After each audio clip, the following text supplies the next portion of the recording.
Bueno, vamos a explicar, we're going to explain how we're going to work, okay? The idea is this, we're going to start, of course, with chapter 1, con capítulo 1, okay?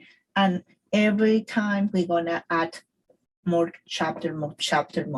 Remember, everybody is a total beginner in this group.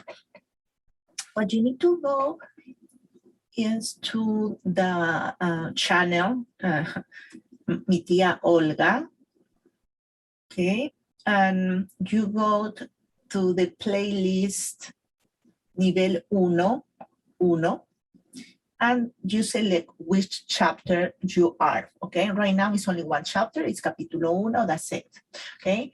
In the group, I'm gonna send you this, esta, or maybe I'm gonna say es o no es. What you gonna do with that?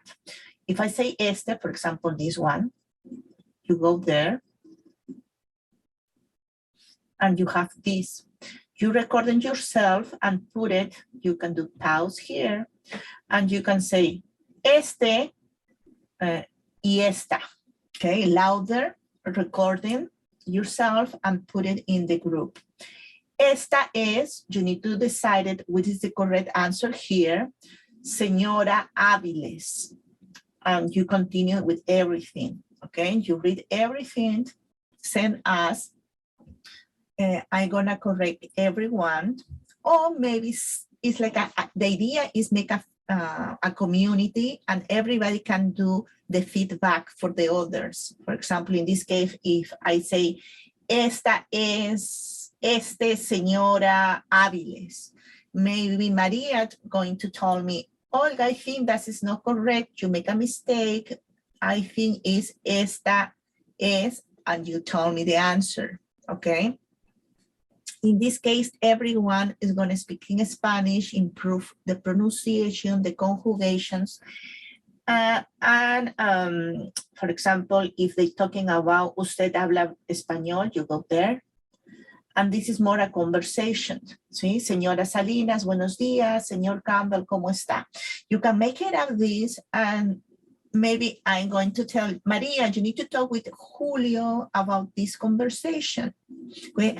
When you have time, Julio is gonna respond Maria, Maria is gonna respond Julio, and it's gonna be like this, okay? Because I know everyone have different schedule, okay? Or maybe if you want to say, okay, I'm gonna speak only with me, okay? Could be too, okay? But the idea is practice Spanish, break the ice to start to speaking Spanish, okay? That is why I'm going to send you every week different objects you need to practice. For example, you can put a picture and you can say, este es un celular, ¿sí? Esta es una mesa, ¿vale? Okay? The idea is that do a community where we can work together, give us feedback, everything in the same group. If you have any question, please let me know. I hope that video helped you how it's gonna work. Nos vemos en clase.